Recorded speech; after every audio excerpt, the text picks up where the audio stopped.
Damn them for calling it love while locking me in silence. I wasn't adopted, I was erased. My name is Katie Wexler. I thought turning 18 meant freedom. Instead, I got a motel key, a canvas bag, and a lie wrapped in legal paper. What I found next wasn't just my mother. I still remember the smell of chocolate cake that morning. That should have been the first sign something was off. My mom never baked. Not for birthdays, not for holidays, not even on Thanksgiving. She wasn't the nurturing type. Her relationship with the kitchen was limited to clipping coupons off cereal boxes or grabbing scissors from the junk drawer. But that day, the air was thick with cocoa and powdered sugar, warm and strange. It was my 18th birthday.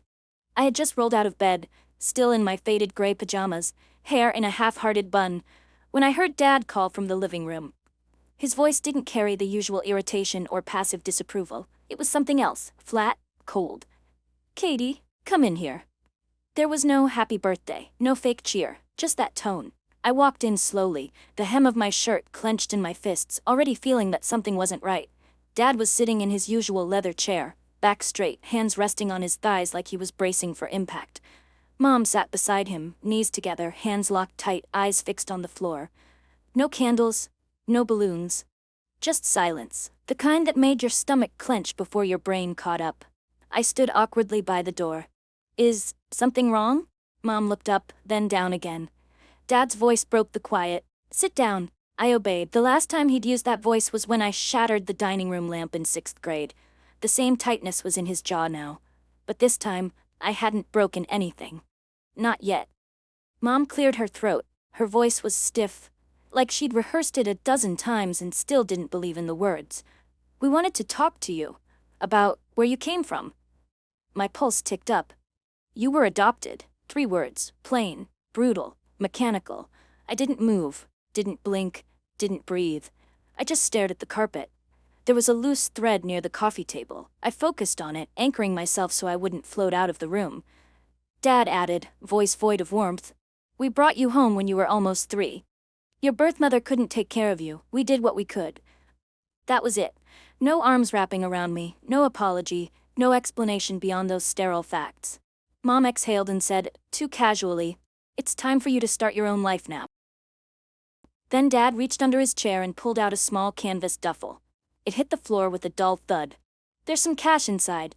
We've booked you a motel room for a few nights." They were kicking me out, on my 18th birthday. I didn't scream, I didn't cry. I just stood up, reached for the bag, and said, "Thank you." Calm, controlled. Because I had learned long ago, emotion was weakness in this house. What they didn't know, what they'd never guess, is that I already knew. 3 weeks earlier, while looking for old tax forms to finish a scholarship application, I had stumbled across something. A yellowed envelope tucked at the back of the upstairs filing cabinet. For L. Wexler, it said. Inside was a birth certificate. My name, Katie Monroe, was listed. But under mother, a different name, Madison Wexler. The line for father was blank.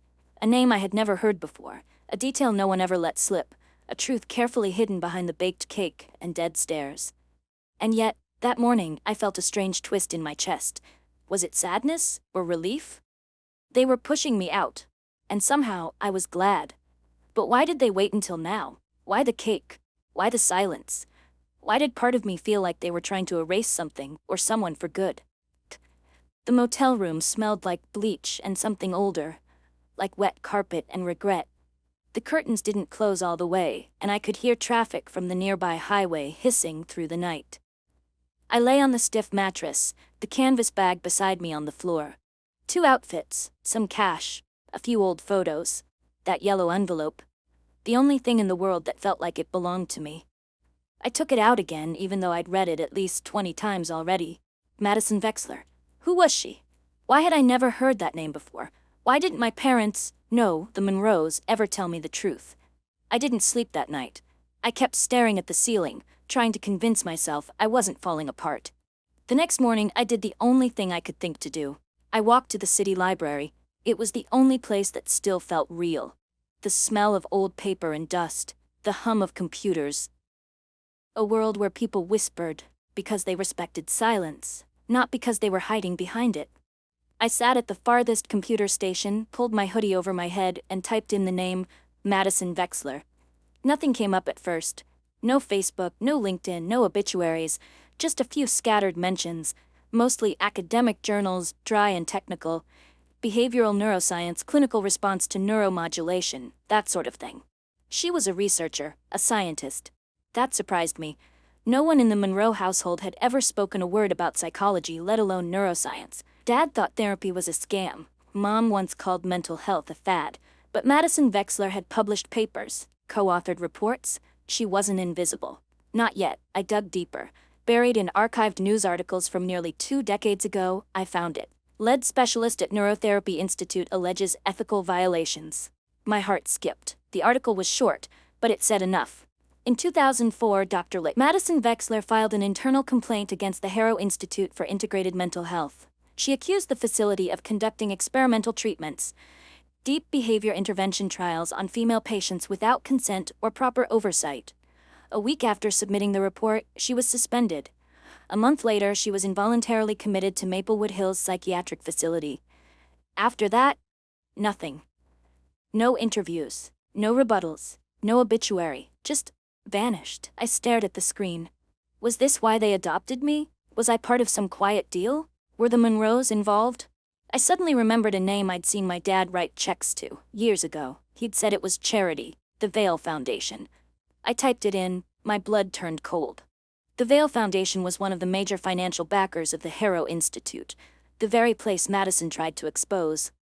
So what was I? A rescue? Or a cover-up? I shut the browser and leaned back in the chair, heart pounding against my ribs like it was trying to break free. In that moment, I realized something I couldn't unknow. I wasn't just adopted.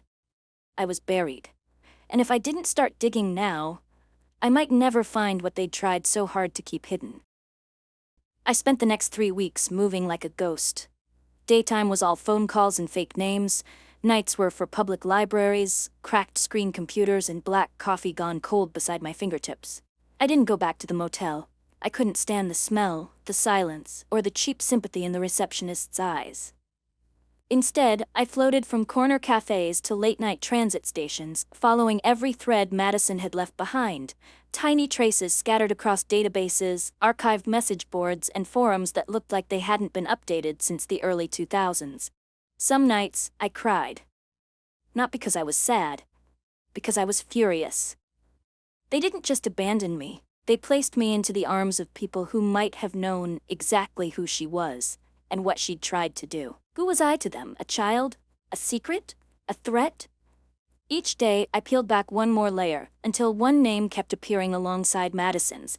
Dr. Colin Harrow, the director of the facility where she'd worked, and the same man accused of authorizing experimental treatments on unconsenting women.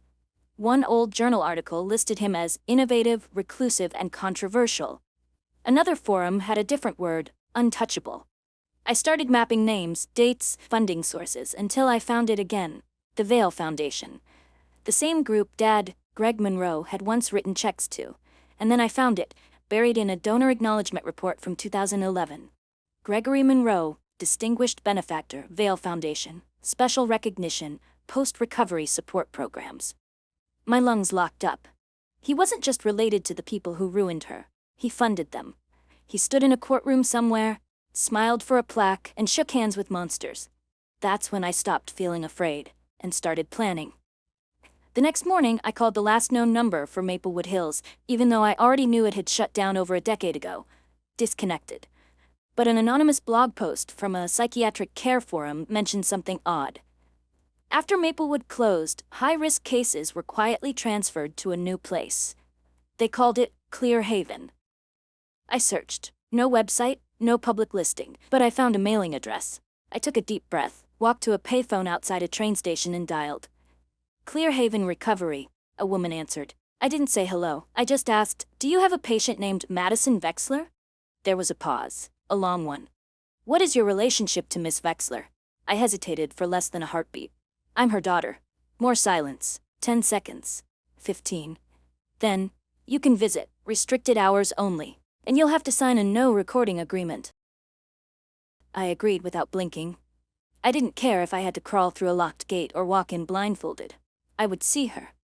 The next morning I took the earliest bus to the northern suburbs, The sky was colorless, mist clung to the trees like a warning. Clear Haven sat on a hillside, wrapped in ivy and silence. The building looked like a forgotten mansion, beautiful in a way that made your stomach twist. The receptionist barely looked up when I walked in. She handed me a clipboard. I signed without reading. "Room 14, she said. "Second floor, 15 minutes only." I climbed the stairs slowly, my heart beat louder with each step. When I reached the door, I hesitated. I'd imagined this moment so many times, but I never thought I'd actually be here. Not really. I placed my hand on the doorknob, inhaled and opened it. She was sitting by the window, her back straight, white hair spilling over thin shoulders. A stack of books sat beside her. Light poured through sheer curtains, soft and forgiving. I whispered, "Miss Madison?" She turned. Her eyes, dark brown and quiet, met mine, and something in them shifted. Not shock, not confusion, recognition. I stepped closer, my voice barely audible. "My name is Katie. I think I'm your daughter."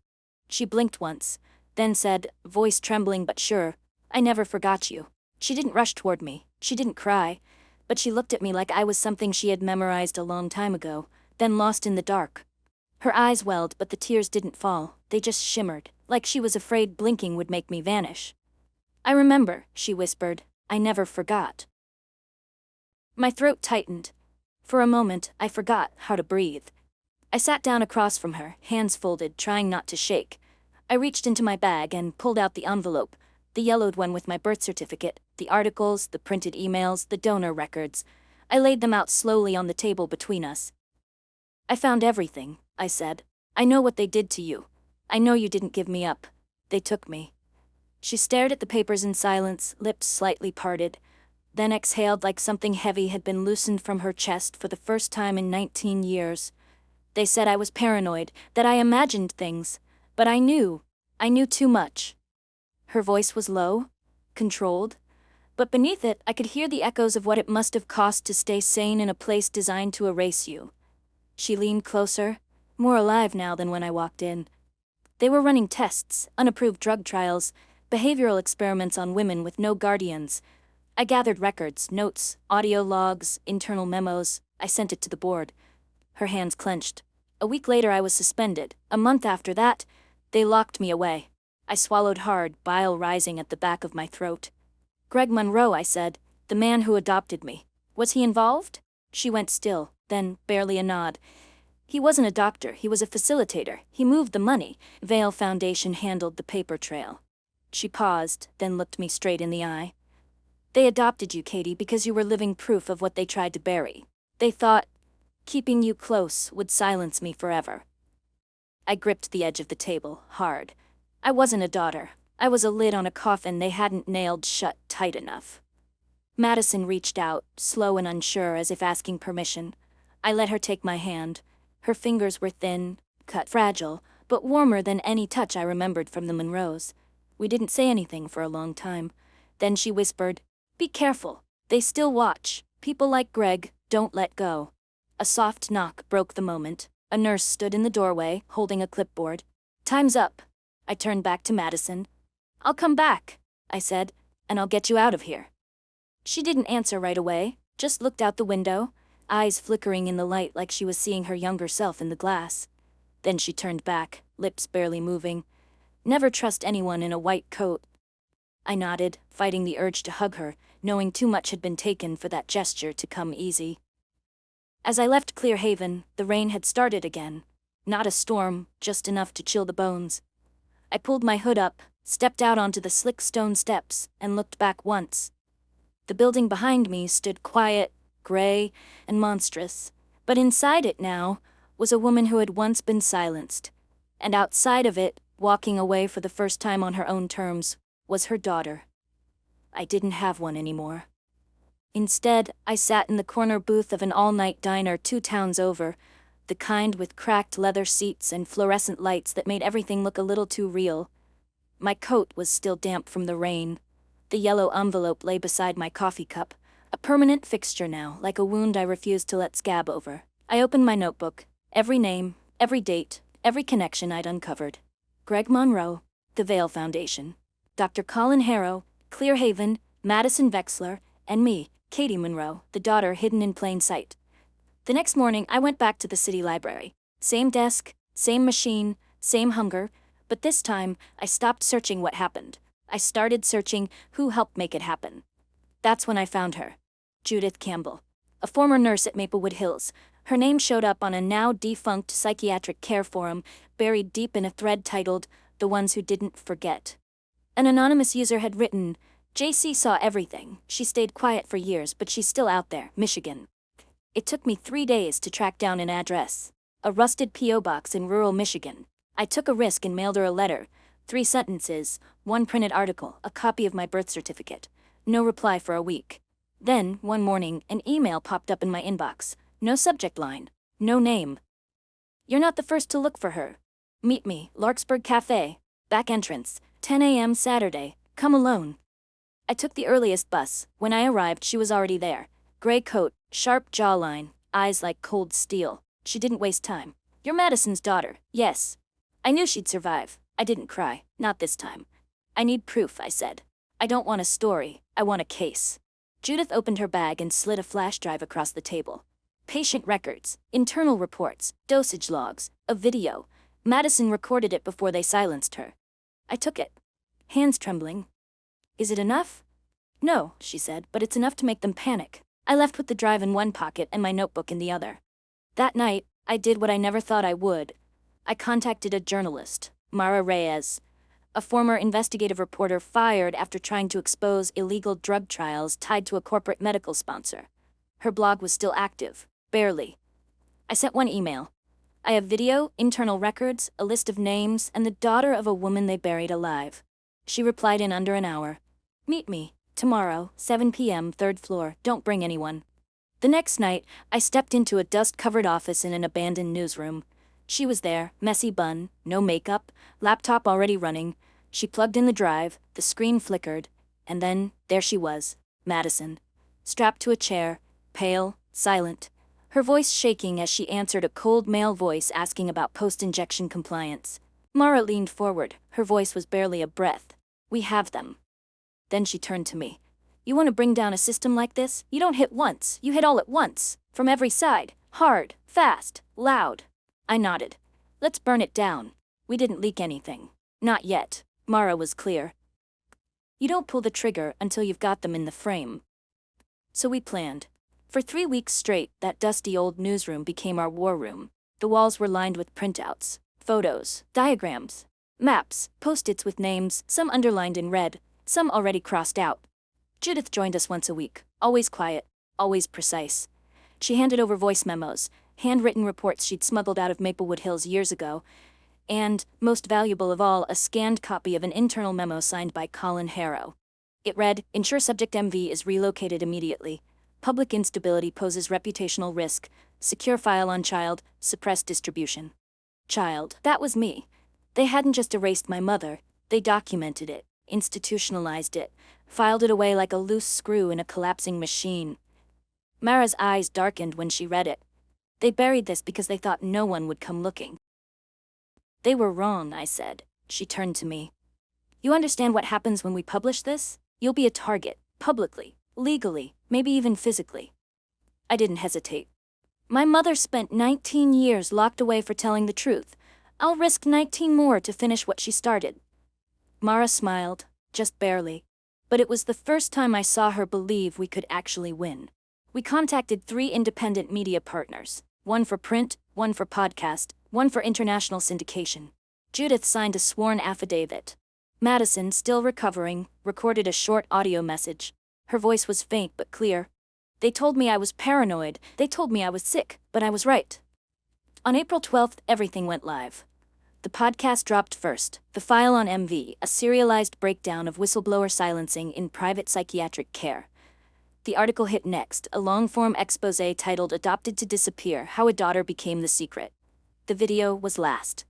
Blurry, painful, undeniable. Madison, restrained. A male voice saying, "Increased dosage, we'll get compliance by the 3rd round." We hit send, and then we waited. For 10 minutes, nothing. Then everything. Twitter exploded. News anchors scrambled. Reddit threads multiplied. The name Greg Monroe trended in 5 cities. Colin Harrow's license was suspended within 48 hours. The Vail Foundation's website went offline the next day. Whistleblowers came forward, not just women, nurses, techs, former patients. Some had been silent for 10 years, others for 30. One woman posted a photo of her mother being held down in 2002, face blurred, wrist restrained. In the caption she wrote, "They called her unstable, now I know they were just afraid of her voice." By the third day, the state attorney general announced a formal investigation. 2 days later, federal authorities stepped in, subpoenas were issued, facilities raided, and then finally, on the 6th day, Clear Haven was forced to release Madison. They had no legal ground left, no paperwork that could survive sunlight. I was there, Judith too. Mara stood at the gate, holding the press off as best she could. But when Madison stepped out, frail but standing tall, every camera turned. I didn't speak. I didn't need to. I just took her hand. She squeezed it once, whispering, "This time they can't lock me away." And I whispered back, "No, Mom, this time the world is watching." We didn't celebrate. There was no champagne, no headlines reading "Justice Served." Just quiet. The kind of quiet that follows sirens in courtrooms and the sound of something large finally cracking. Greg Monroe disappeared from the media first. His legal team released a statement. "All allegations are baseless. Mr. Monroe has always acted in the best interest of vulnerable populations." We didn't reply. We didn't need to. Because 2 weeks later the first hearing was held. The courtroom was packed, not with press, but with people. People like me, daughters, sons, sisters, former patients, nurses, and in the back row, clutching a small notebook in her lap, sat Madison. She didn't speak. She didn't have to. The prosecution did. They opened with the video, that footage of her strapped to the chair. And when they said my name, Katie Monroe, child adopted as part of an unlawful concealment of a whistleblower case, someone in the crowd gasped. I didn't turn around. I just stared at Greg as he sat 2 rows ahead, his face gray and taut. He didn't look like a man in control anymore. He looked small. That night, I walked Madison to her temporary apartment, set up through a foundation for healthcare whistleblowers. Twitter exploded.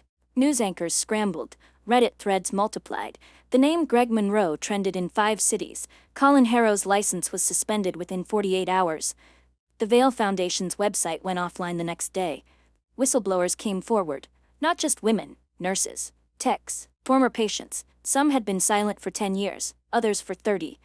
One woman posted a photo of her mother being held down in 2002, face blurred, wrist restrained. In the caption she wrote, "They called her unstable. Now I know they were just afraid of her voice." By the third day, the state attorney general announced a formal investigation.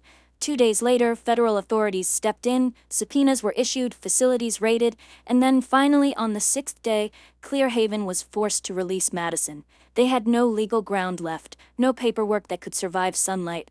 I was there. Judith too. Mara stood at the gate, holding the press off as best she could, but when Madison stepped out, frail but standing tall, every camera turned. I didn't speak. I didn't need to. I just took her hand. She squeezed it once, whispering, "This time they can't lock me away." And I whispered back, "No, Mom, this time the world is watching." We didn't celebrate. There was no champagne, no headlines reading "Justice Served." Just quiet. The kind of quiet that follows sirens in courtrooms and the sound of something large finally cracking. Greg Monroe disappeared from the media first. His legal team released a statement. "All allegations are baseless. Mr. Monroe has always acted in the best interest of vulnerable populations." We didn't reply. We didn't need to. Because 2 weeks later the first hearing was held. The courtroom was packed, not with press, but with people. People like me, daughters, sons, sisters, former patients, nurses, and in the back row, clutching a small notebook in her lap, sat Madison. She didn't speak. She didn't have to. The prosecution did. They opened with the video, that footage of her strapped to the chair. And when they said my name, Katie Monroe, child adopted as part of an unlawful concealment of a whistleblower case, someone in the crowd gasped. I didn't turn around. I just stared at Greg as he sat 2 rows ahead, his face gray and taut. He didn't look like a man in control anymore. He looked small. That night, I walked Madison to her temporary apartment, set up through a foundation for healthcare whistleblowers. She held my arm the whole way, her pace slow but her back straight. At the door, she turned to me. "You don't have to stay. I shook my head. I'm not leaving again. Inside there were no framed photos, no old furniture, just warmth and quiet. She brewed tea. Black, bitter, strong. And for the first time in my life, I sat across from my mother and felt whole. Over the next month, more names surfaced. Colin Harrow was formally charged with falsifying records, overseeing unapproved clinical testing, and obstruction of justice. The Vail Foundation was dissolved. Their records, at least the ones that hadn't been shredded, were turned over to the state. And more survivors came forward. Some wrote under pseudonyms, some posted anonymously. Others stood on courtroom floors with shaking hands and voices like thunder. They weren't just fighting for justice. They were reclaiming narratives long stolen from them. Mara, true to her word, refused every interview, but she allowed one thing: a podcast, raw, real, one season, one purpose, titled The Silence Breakers. It opened with Madison's voice, recorded the morning she left Clear Haven. They called me delusional, but the truth doesn't disappear just because it makes people uncomfortable. The podcast went viral, emails poured in, people from other countries, other names, other centers. Turns out we weren't the only ones. One afternoon, I sat in a cafe near the courthouse with Judith, flipping through old files. She pushed a small envelope across the table. "You might want this." Inside was a photo, grainy, black and white, from a staff ID badge. It was Madison, young, bright-eyed, brave. I traced the edge with my thumb. "They tried to erase her." Judith smiled. "They failed." It's been 6 months since the day I walked out of Clear Haven with my mother's hand in mine. We haven't spoken much about the years we lost, not because they don't matter, but because there are no words wide enough to hold that kind of silence. Instead, we've been learning how to live in the now. Madison now lives in a quiet apartment near the coast. She grows herbs in recycled jars on the windowsill and writes long letters to women she met in Clear Haven. Some still healing, some finally home. She drinks her coffee black, no cream, no sugar. Every morning, I call her. Sometimes we talk about headlines. Sometimes the weather. Sometimes we say nothing at all. But the silence is different now. It's not afraid. It's not erased. It just is. As for me, I never went back to the name Monroe. That name belonged to a story written without my consent. Now I sign my name the way it was meant to be, Katie Vexler. Not because it's perfect, but because it's true. We started a foundation, small, local, but focused on one thing: making sure no one else is ever adopted to be forgotten. We work with investigators, mental health advocates, and survivors. We listen, we document, we testify when needed. We show up when others don't. Mara's podcast, The Silence Breakers, just ended its 2nd season. The final episode? A recording of my mother speaking to a room full of medical students. When truth becomes dangerous, it's not the truth that's wrong, it's the world that fears it. Sometimes I still wake up in the middle of the night, heart racing, afraid I'm back in that motel, back in that house, back in the lie. But then I turn on the light, I see the wall across from my bed. And there it is, a framed photo of me and Madison, taken the day she left Clear Haven. We're not smiling, but we're holding hands, and that's enough. I used to think my story was about uncovering the truth, but it wasn't. It was about becoming it. Not the girl who was hidden, not the daughter they tried to erase, but the woman who stood up and said, "I won't be quiet anymore." You are not wrong for saying this time, I choose me.